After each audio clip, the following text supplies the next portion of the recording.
Você gosta de balas, salgadinhos, refrigerantes e todas aquelas besteirinhas deliciosas e cheias de gordura saturada? Elas podem estar com os dias contados no seu bolso. Dá uma olhada. Um estudo da Faculdade de Economia, Administração e Contabilidade da USP, em Ribeirão Preto, propõe mudar os hábitos alimentares no país. A ideia é aumentar os impostos dos alimentos de acordo com o teor de gordura saturada, principal responsável por problemas cardiovasculares, e utilizar a receita arrecadada para subsidiar a produção de frutas, verduras e legumes. Os pesquisadores decidiram estudar o tema após observar que os índices de obesidade no país estão intimamente relacionados a hábitos alimentares ruins. Segundo a última pesquisa de orçamento familiar, realizada pelo IBGE entre 2008 e 2009, cerca de 50% dos brasileiros e 48% das brasileiras acima dos 20 anos apresentavam sobrepeso. Uma em cada 3 crianças de 5 a 9 anos também estava acima do peso recomendado pela Organização Mundial de Saúde. Mas será que essa atitude funcionaria? Pois é, cobrar mais caro pelos alimentos responsáveis pelos quilinhos a mais na balança para diminuir o acesso das pessoas aos alimentos gordurosos e facilitar a aquisição aos chamados alimentos saudáveis. Será que funciona? Estamos mais uma vez com a endocrinologista Daniela Romaioli para conversar com a gente. Tudo bem? Boa tarde, Daniela. Boa tarde, Adriana. Seja bem-vinda mais uma vez. Obrigada, viu? É um prazer. Bom, antes de qualquer coisa, o que a senhora acha dessa sugestão aí, feita por pesquisadores, né, da Faculdade de Medicina, não é isso? É um economista, na verdade, né? Uma visão mais econômica do que endocrinológica. Eu acredito, assim, que tudo que você faz com a intenção de querer combater a obesidade é bem-vindo.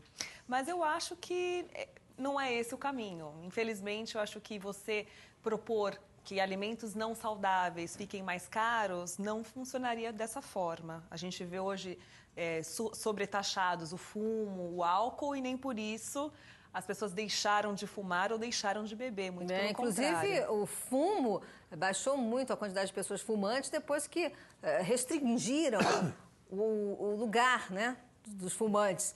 Então, fazendo essa comparação, o que a gente faria para evitar que as pessoas comessem essas...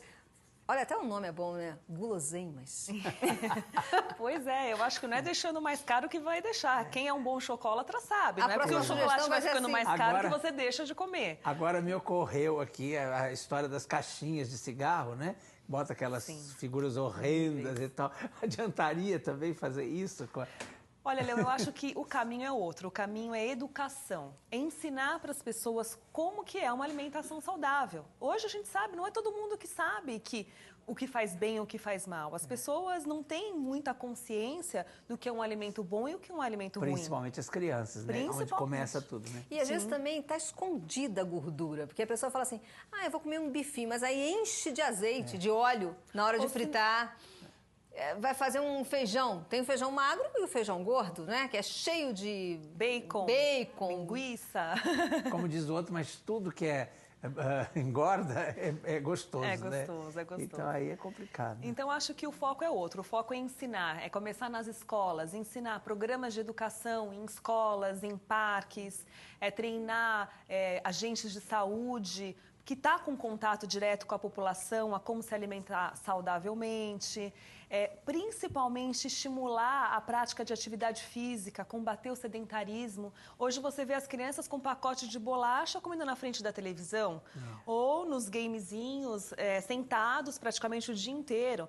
Então, eu acho que o caminho é outro. Não adianta você apenas deixar mais caro o que não é saudável, mas sim ensinar para um paciente ou a população, doutora, de uma maneira geral, o que é saudável. Naquilo que é básico, por exemplo, assim, ela falou do bifinho.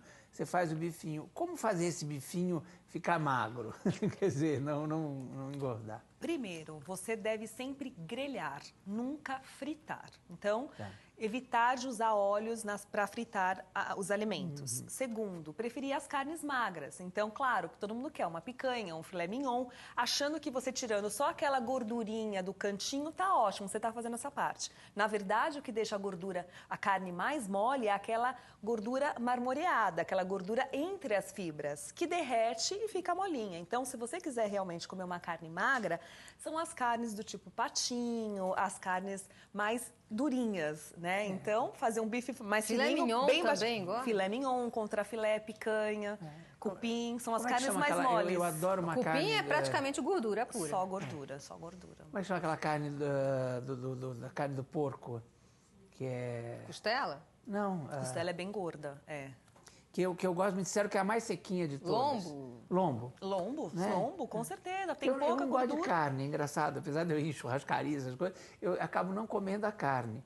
Mas assim, eu gosto de linguiça de lombo. Sim. A linguiça eu sei que é gordurosa, Tem gordura, né? tem. Mas o lombo parece que é a mais... É uma carne magra, né? A gente tem muita coisa com carne de porco, mas você sabe que a carne de porco é uma carne relativamente saudável e magra, quando comparada com essas carnes de boi e a carne de frango, que tem muita gordura entremeada na fibra, né? Peixe também, né? Que a gente Super come saudável. muito pouco e que...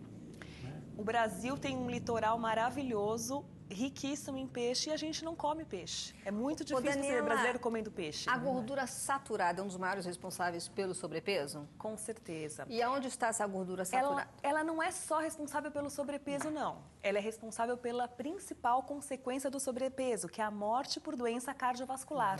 É ela que forma aquela placa de colesterol que vai entupir as artérias do coração, causando derrame e infarto. Né? E onde a gente encontra? Basicamente em produtos industrializados. Então, ela está nas bolachas, nos biscoitos, nas guloseimas, no sorvete, na manteiga, na margarina, São nas aqueles... frituras de uma maneira Adianta geral. essas manteigas que hoje tem, essas margarinas, que diz que são mais magras, Tudo que você considera como margarina light, ela está reduzida em gordura, mas ela não é saudável, né? Existe uma margarina que ela é enriquecida com fitoestrógeno. Essa sim é uma margarina considerada saudável. Existem até estudos que mostram que você ingerindo 1 colher de sopa por dia, você consegue baixar os seus triglicérides. Então, Mas onde acha essa margarina? muito fácil, em qualquer supermercado. Ela tem um valor um pouco maior do que as outras, mas ela é bastante saudável. Como é que é o nome? Margarina? O quê? Ela é enriquecida com fitoestrógenos, vou com prestar atenção. Isso fitoesteróis. está na embalagem? Sim, ela tem fitoesteróis, que a gente fala. Fitoesteroides. Vamos Que anotar. combate os triglicéridos e o colesterol. Porque já teve uma polêmica aí sobre qual era mais saudável, margarina e manteiga, porque a manteiga, uma época, ó, ninguém mais pode comer manteiga. Aí depois voltou, não, pode comer manteiga que é bom. E aí você está dizendo que afinal é melhor essa margarina. Essa margarina enriquecida com fitoesteróis, ela é muito mais saudável que as outras. Hoje a gente até prescreve como se fosse um medicamento. Mas a manteiga ainda é melhor do que a outra margarina, ou não? As duas não são saudáveis, nenhuma das duas. Né? As duas são riquíssimas em Estava aqui gordura numa saturada. tentativa É assim, aquela de poder coisa de continuar procurar. comendo pãozinho com manteiga, mas não vai dar. É a coisa de procurar o menos ruim. Exatamente. Não sei, né? E aquele pãozinho com manteiga na chapa que faz esse tá cheio de Pois gordura é, porque, saturada. inclusive, doutora, isso daí é muito bom você ter lembrado, que a gordura, quando você passa no pão, ela tem um valor calórico. Quando esquenta, quando vai para o fogo, triplica, não é isso? Aumenta. O valor calórico não aumenta, mas a quantidade de gordura saturada aumenta muito, que é a gordura que a gente considera perigosa e que mata. Quer né? dizer que, então, na hora de fazer o sanduíche, é melhor colocar manteiga no pão e comer do que esquentar ali na grelha, na chapa. na grelha, sem dúvida, que com certeza. Doutora, como dizer isso para as crianças? Como ensinar isso para as crianças? Olha, a criança, ela lida com exemplos. Então, primeiro, começa em casa, ensinando os pais a comer de uma maneira correta. Segundo, nas escolas. Então, assim, cantinas, existe um projeto de lei, né, Isso. pelo O que você Senado, acha que desse foi... projeto? Eu acho fantástico. Proibir comidas gordurosas nas escolas. Gordurosas, gordura, na verdade, não só gordurosa, mas com muito sódio, né, que a gente sabe que também é prejudicial à saúde. Muito açucaradas, né? E gorduras que têm um teor nutritivo muito ruim. Um valor calórico alto com teor nutritivo ruim. Mas a gente está aguardando ainda a aprovação na Câmara dos Deputados. Isso foi feito um projeto pelo Senado. Então, ainda aguardamos Tem uma pergunta aqui a bem aprovação. interessante, doutora, para a gente encerrar esse bloco. Uma alimentação saudável pode engordar?